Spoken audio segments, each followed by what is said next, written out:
Timoteo, pastor de la iglesia de Éfeso, en el momento, en el instante en que es instruido por el apóstol Pablo a través de esta carta, recibe instrucciones, recibe orientaciones, consejos, consejería, discipulado en relación a la iglesia. En algunos contextos, en algunos pasajes en el contexto de la iglesia de Éfeso, pero en la mayoría aplicables a la iglesia universal de Cristo, a cada iglesia local en cuanto al manejo, al entendimiento que tenemos acerca de esta institución que el Señor ha dejado en la tierra para perpetuar, para enseñar el evangelio, para extender el reino de los cielos, como lo es la iglesia. Así que vamos a leer en el capítulo 5, desde el versículo 17 hasta el final del mismo, en el 25. Primera Timoteo, capítulo 5, desde el versículo 17 hasta el 25. Dice la Escritura: los ancianos que gobiernan bien sean tenidos por dignos de doble honor, mayormente los que trabajan en predicar y enseñar. Por la Escritura dice: no pondrás bozal al buey que trilla, y digno es el obrero de su salario. Contra un anciano no admitas acusación sino con 2 o 3 testigos. A los que persisten en pecar, repréndelos delante de todos para que los demás también teman. Te encarezco delante de Dios y del Señor Jesucristo y de sus ángeles escogidos, que guardes estas cosas sin prejuicios, no haciendo nada con parcialidad. No impongas con ligereza las manos a ninguno, ni participes en pecados ajenos. Consérvate puro. Ya no bebas agua, sino usa de un poco de vino por causa de tu estómago y de tus frecuentes enfermedades. Los pecados de algunos hombres se hacen patentes antes que ellos vengan a juicio, mas a otros se les descubren después. Asimismo, se hacen manifiestas las buenas obras, y los que son de otra manera no pueden permanecer ocultas. Ya les decía, hermanos, que esa carta tiene un propósito. Y si lo leemos el libro de manera corrida, vamos a encontrar unos segmentos que tienen cada uno de ellos un propósito. Y eso vemos en los primeros versículos cómo el énfasis del apóstol es exaltar el valor de la verdad dentro de la iglesia, para luego entonces establecer la necesidad de que haya un liderazgo aprobado por Dios a través del filtro que da la Escritura, y cómo estos hombres que son llamados ancianos y diáconos deben tener unos valores morales y espirituales especiales que deben ser la inspiración para que la iglesia camine con el Señor de la misma manera. Pero también nos habla y nos advierte acerca de la apostasía, de cómo en los postreros tiempos algunos apostatarán de la fe, apartándose de la verdad y trayendo doctrinas de demonios a la iglesia. Y también hace referencia el apóstol Pablo a describir lo que es un buen ministro de Cristo.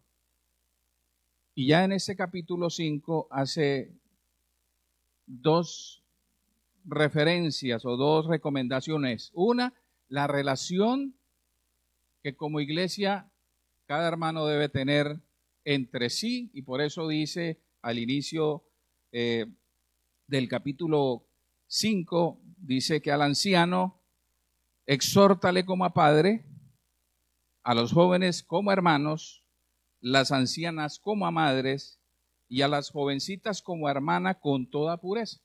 Y sigue adelante hablando en relación a las viudas y todo el cuidado que se debe tener de ellas, no solo en lo espiritual, sino incluso aquellas que así lo ameritan, bajo unas condiciones, deban ser sustentadas por la iglesia.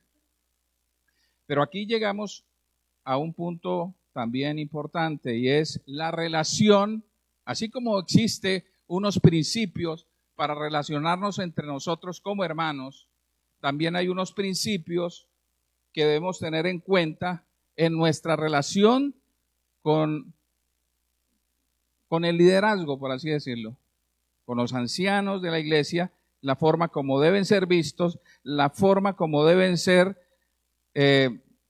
queridos, pero también deben ser probados. Y es un tema controversial porque en esto hay un espectro bastante amplio, ¿no? O sea, en donde en un extremo hay una veneración casi idolátrica por los pastores, en donde se elevan a casi al nivel de Dios, en donde el título de pastores ya no les acomoda, ¿no? Ya no les sirve. Ya son apóstoles y megapóstoles, y alguien decía que ya son querubines, ¿no? Querubines y arcángeles. Entonces, y en el otro lado, en el otro extremo, a causa, me imagino, de este tipo de abusos, de gente que ha salido de esas iglesias que han sido abusados espiritualmente, hay también el otro error de caer en desprecio pleno al liderazgo. Y la Escritura nos da entonces la manera adecuada, nos coloca el equilibrio a través del cual nosotros debemos relacionarnos con el liderazgo, con los ancianos. ¿Cuál es la estimación que dice Dios debemos tener referente al liderazgo? Y aquí viene diciendo Pablo, o Dios a través de Pablo, que los ancianos que gobiernan bien sean tenidos por dignos de doble honor, y mayormente los que trabajan ¿en qué? En predicar y en enseñar. Está hablando de aquí, básicamente está hablando de pastores, de siervos de Dios, de presbíteros o de líderes. Si bien es cierto, en algunas ocasiones la Biblia habla de ancianos refiriéndose a personas de mayor edad, aquí en este caso está hablando del liderazgo de la iglesia, porque bien lo dice ahí, los ancianos que ¿qué? Que gobiernan bien la iglesia, que gobiernan bien. Estos líderes, ancianos, presbíteros, obispos, pastores, deben ser tenidos por dignos. Ahora, ¿qué significa que gobiernan bien? La misma Biblia nos enseña y nos dice a qué se refiere esta expresión de gobernar bien la iglesia. Y en Primera de Pedro, capítulo 5, Pedro nos deja una exhortación a los creyentes y mayormente a los siervos de Dios. Primera de Pedro, capítulo 5. Vamos a leer los 3 primeros versículos. Y dice Pedro, ruego a los ancianos, y aquí también se trata de líderes, que están entre vosotros, yo anciano también con ellos, y testigo de los padecimientos de Cristo, que soy también participante de la gloria que será revelada. ¿Cuál es ese ruego que hace Pedro?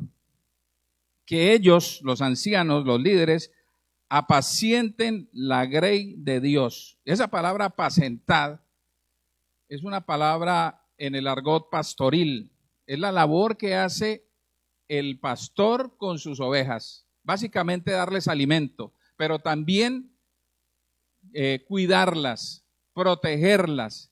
Pero también hay una acepción que es regir, ejercer en ellos liderazgo.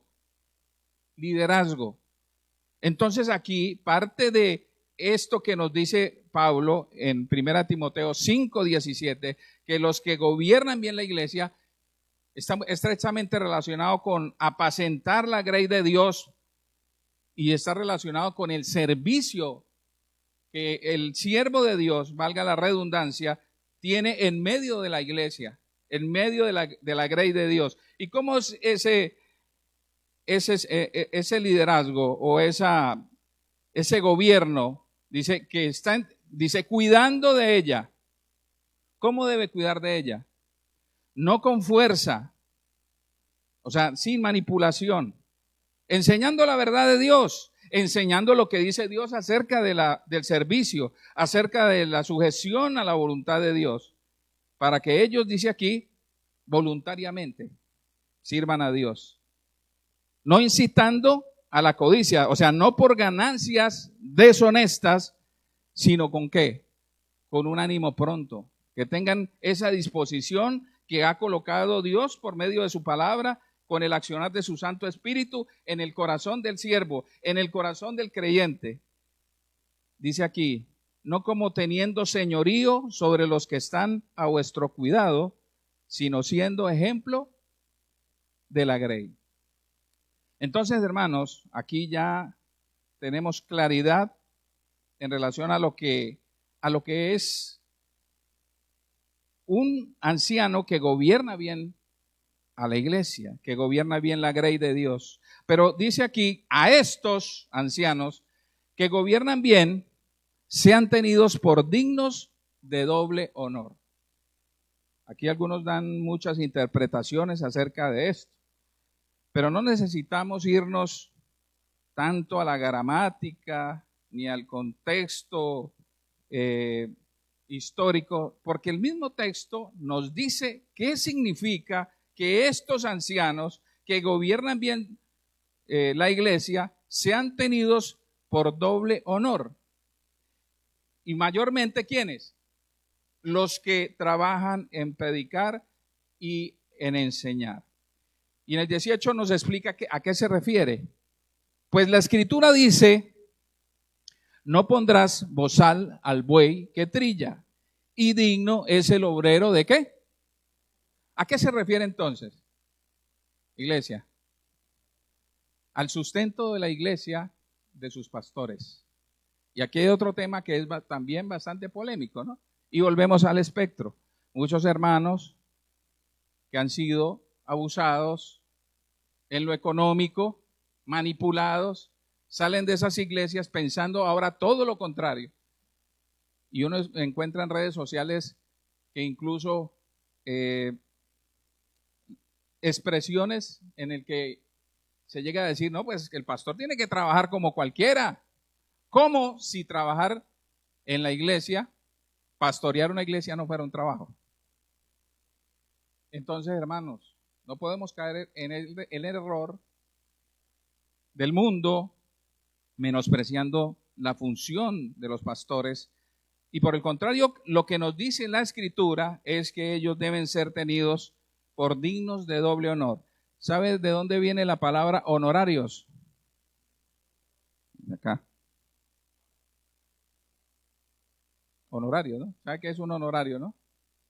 Lo que cobra un abogado cuando le da una asesoría, un ingeniero cuando le hace un cálculo de una estructura, ¿cierto? Un médico cuando usted va allí y paga una cita médica, son los honorarios. Sean tenidos por doble honor. Pues dice la Escritura, no pondrás bozal al buey que trilla. Mire, Pablo está utilizando un texto del Antiguo Testamento, Deuteronomio 25:4, lo puede apuntar ahí, hermano. Él no se está sacando esto de su cabeza, de su forma de pensar, de su teología individual, como algunos de nosotros a veces nos armamos teologías personales. No es que yo pienso, es que yo creo. No, él dice, según lo que dice la Escritura, no pondrás bozal al buey que trilla. Y el contexto es que inclusive aún todavía en algunos países la cebada y el trigo es procesada para sacar la harina con bueyes que son amarrados a un palo, un eje central, y las gavillas son botadas al piso, y el buey o los bueyes, regularmente son dos, van caminando sobre las gavillas, y allí van triturando el trigo y se va sacando la harina, por así decirlo. Pero de vez en cuando el buey, ¿qué hace? Se agacha y come. Muy seguramente algunos malos amos colocaban a sus bueyes, ¿qué? Un bozal. No, porque no pueden comerse la comidita, ¿sí o no? No, y el Señor, teniendo cuidado de sus criaturas, dice, no, usted no debe colocar bozal al buey que trilla. Pero usted dirá, bueno, no, pero eso tiene que ver con la agricultura. Pero vamos a la misma escritura. 1 Corintios 9. Los que estamos estudiando hermenéutica, ¿no? Pero es importante el estudio de la hermenéutica. Hay un principio que dice que la escritura se interpreta a sí misma, ¿no? Se explica a sí misma. ¿Perdón? Exactamente. Y aquí la escritura está explicando el texto. 1 Corintios 9, versículos del 7 al 9.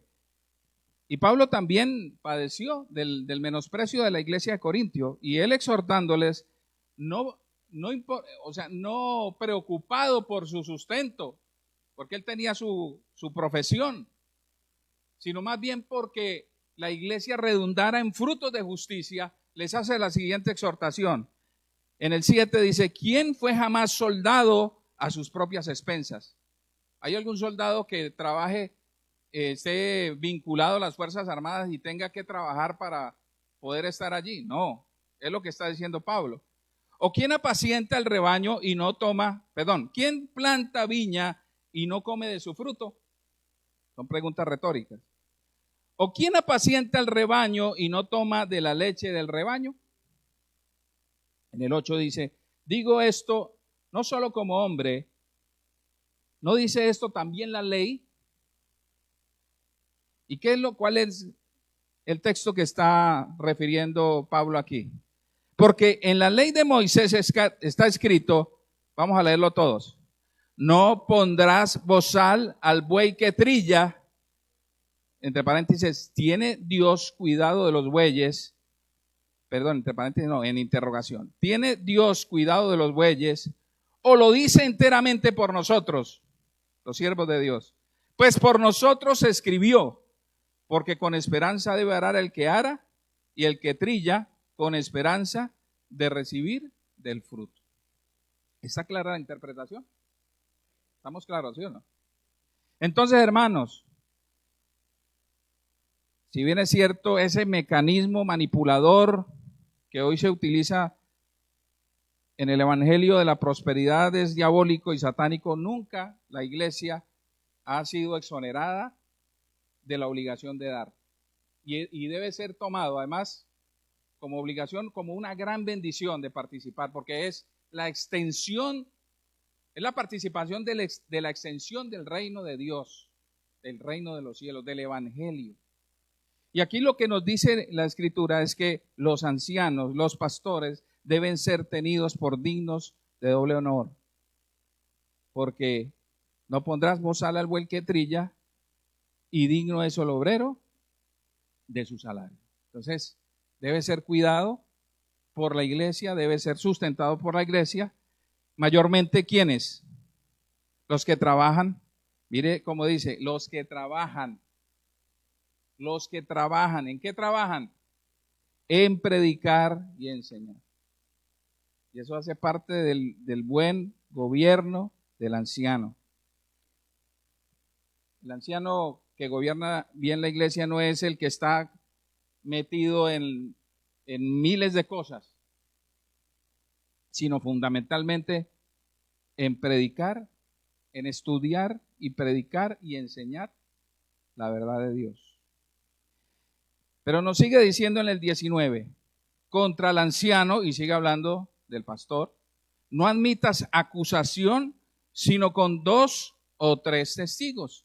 Y nuevamente utiliza el Antiguo Testamento Pablo. Y en el Antiguo Testamento Dios había establecido que parte de la legislación dentro del pueblo de Israel debería admitirse una acusación solamente con el respaldo de 2 o 3 testigos. Uno no servía. Un solo testigo no servía. O pretensiones o imaginaciones o suposiciones de alguien. Tenía que haber un sustento legal.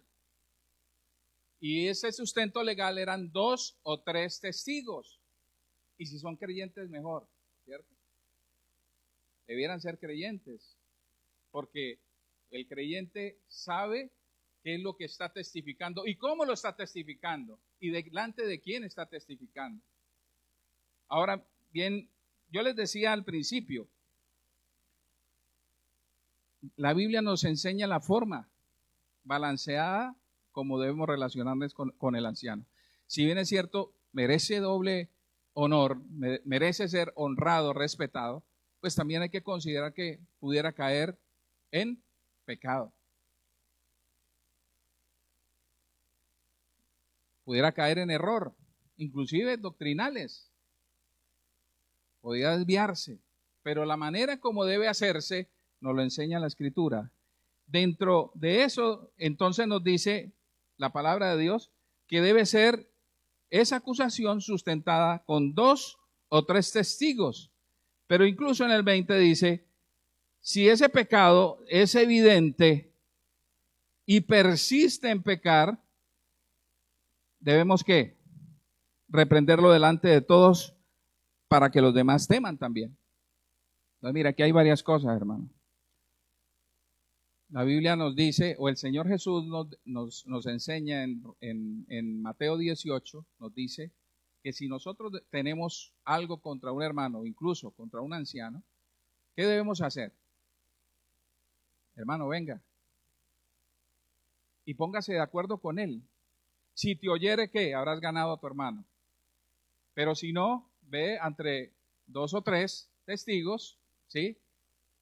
Y si no, entonces, que la iglesia lo sepa, ¿sí? Y si no oye a la iglesia, entonces téngalo como un inconverso, como un gentil y como un publicano.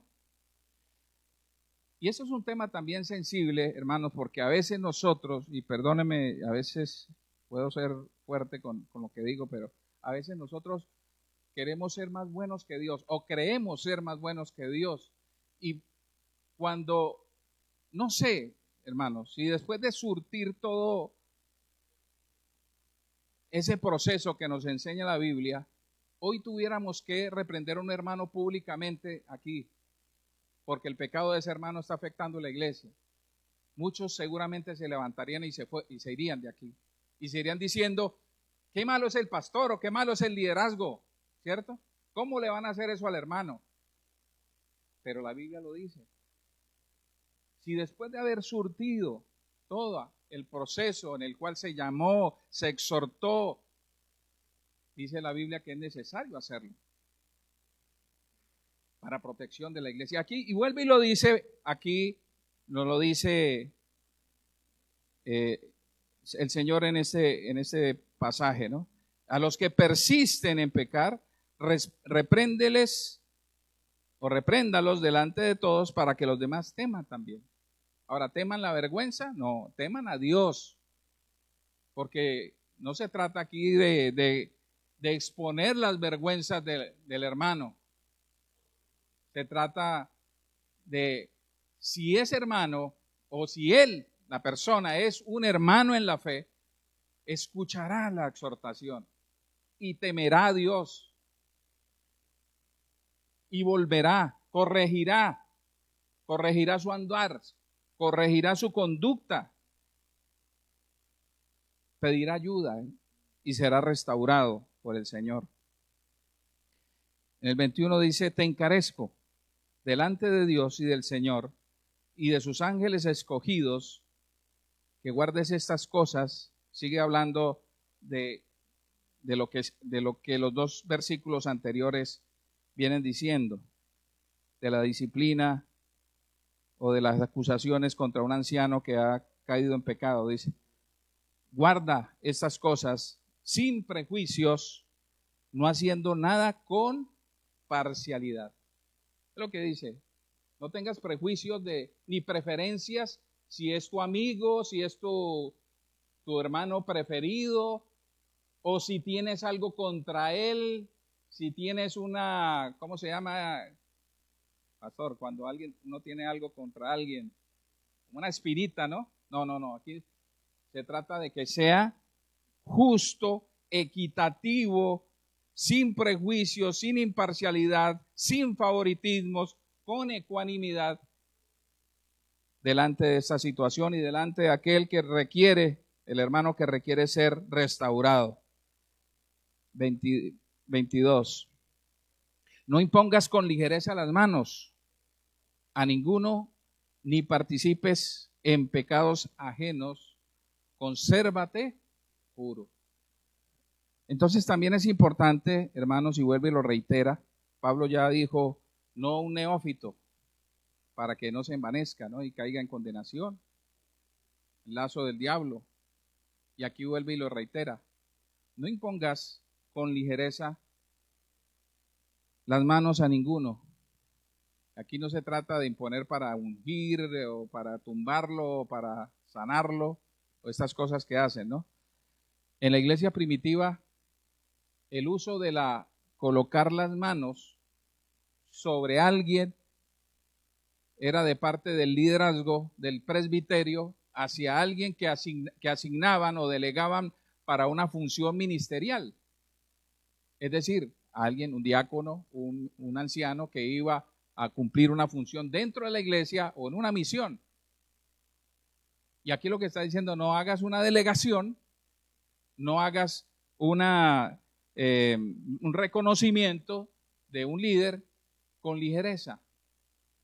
Ya bien dijo que incluso que a los diáconos había que observarlos por un tiempo y que después de ese tiempo de haber sido observados, ¿qué deben ser? Ejerzan el diaconado bien. Entonces aquí también la advertencia es que no podemos nosotros movernos en función de una necesidad urgente dentro de la iglesia, imponer las manos con ligereza, sino personas que estén aprobadas para ejercer la función a la cual se le está llamando. Y dice aquí, ni participes en pecados ajenos, y muy seguramente está relacionado con eso. Al imponer las manos con ligereza, al delegar funciones ministeriales a una persona que no está calificada, estaríamos participando ¿en qué? En esos pecados ajenos. Y por ende dice, consérvate puro. Haciendo estas cosas te conservas puro delante de Dios. En el 23 dice, ya no bebas agua, sino usa de un poco de vino por causa de tu estómago y de tus frecuentes enfermedades. Mire, Pablo no solo tenía una relación ministerial con Timoteo, hay una profunda relación afectiva, amorosa, de cuidado, como el pastor tiene con su grey, con sus amados discípulos. Y aquí le está haciendo una recomendación de tipo personal. Se toma el tiempo para decirle, mira, yo sé muy seguramente que tú no bebes vino por causa de la iglesia. Te cuidas, porque ya dijimos que los ancianos no deben ser dados al vino. Y leyendo un poco de el contexto no de la iglesia, sino de Éfeso como ciudad, era una ciudad muy pagana, muy dada al libertinaje. Esa misma ciudad que durante 3 años Pablo estuvo predicando allí, y después de 3 años de estar predicando Pablo en Éfeso, se levantó un señor llamado Demetrio, y como veía que sus ganancias iban como la asistencia al grupo de oración, de para abajo, ¿no? De para abajo, como la cola del burro, no, de la vaca. Ah, bueno, Entonces él veía que cada vez estaba ganando menos dinero porque la gente se convertía y él lo que hacía era templecillos de la diosa Artemisa, de la diosa Diana de Éfeso. Entonces se reúne con sus colegas y dicen, bueno, aquí hay que hacer algo, porque este señor Pablo está alborotando no solamente a Éfeso, sino toda Asia, y nuestra ganancia va para atrás. Y se confabulan para hacer una revuelta, para linchar literalmente a Pablo y a los discípulos de Pablo. Tanto así era esta manipulación que durante 2 horas no dejaron hablar a Alejandro, uno de los que quería presentar el Evangelio, y por 2 horas la gente de manera ignorante, de manera estúpida, permítame esa expresión, gritaron, grande Diana de los Efesios, grande Diana de los Efesios, grande Diana de los Efesios, grande Diana de los Efesios. Esa misma ciudad idolátrica era el contexto en el cual estaba Timoteo. Y Timoteo muy seguramente, aún a pesar de su salud, se guardaba de tomar vino, pero aquí Pablo le dice, no bebas agua, sino usa un poco de vino por causa de tu estómago. El vino es un alcohol, y como alcohol es un antiséptico, muy seguramente ayuda a las enfermedades digestivas, regula. Un traguito, ¿no? Entonces, aquí dice un poco de vino. Los pecados de algunos, dice aquí, ya para terminar, en este segmento, Pablo dice, los pecados de algunos hombres, y sigue hablando de los ancianos, se hacen patentes antes que ellos vengan a juicio.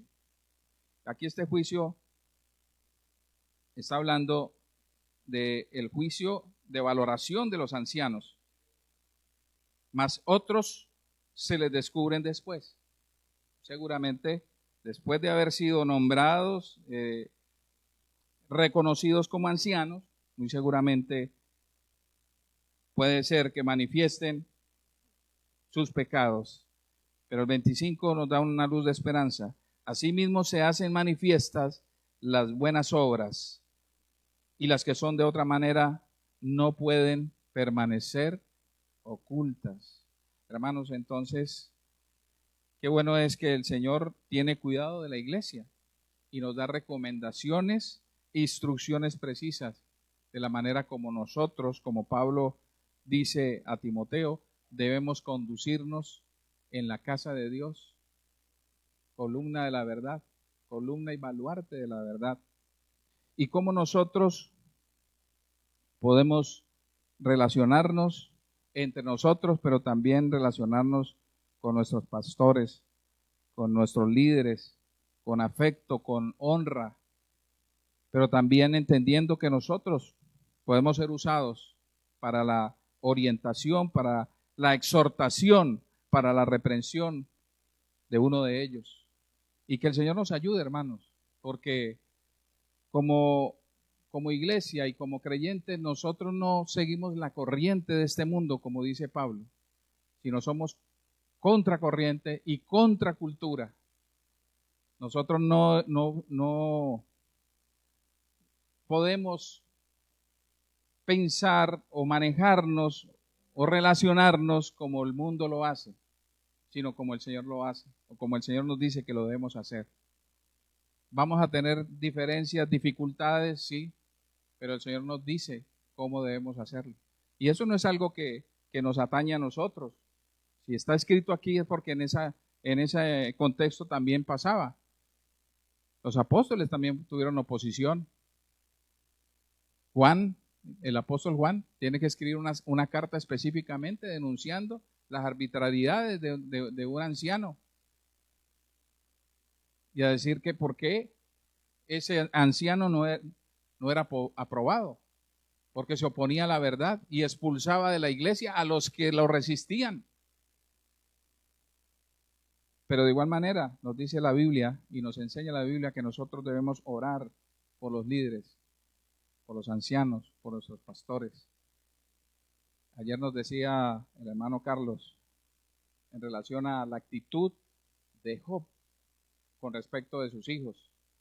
Y nos decía, hoy oraste por tus hijos, hoy oraste por tu esposa, como Job todos los días sacrificaba intercediendo por sus hijos. Ahora yo extiendo esa misma exhortación del hermano Carlos. Hoy, hermano, oraste por tu pastor. Vamos a hacerlo. Amado Señor, te damos gloria y honra a ti, porque tú eres Dios soberano, porque la iglesia, en medio de tu soberanía,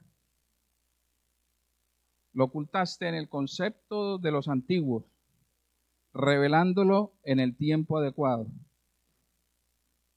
La Biblia dice que es un misterio revelado, que es el pueblo en el cual te deleitas, el pueblo por el cual murió Cristo y dio su sangre, y que sigue actuando en él para santificarla y para presentársela santa, pura y sin mancha. Así que Dios, gracias a ti te damos, soberano y buen Dios. Y gracias porque textos como Primera y Segunda de Timoteo, Señor, nos habla acerca de qué es la iglesia y cómo se maneja la iglesia. Sigue enseñándonos y sigue mostrándonos y sigue instruyéndonos en relación a esto. Danos amor, así como nos has dado amor por ti, por nuestros hermanos, Señor. Que haya un amor genuino, verdadero en cada uno de nosotros, que podamos solventar nuestras diferencias, nuestras dificultades,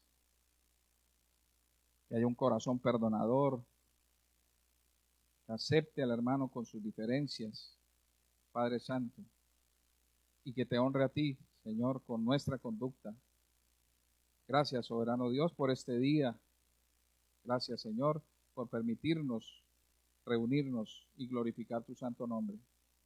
Te damos a ti la gloria en Cristo Jesús. Amén. Dios les guarde.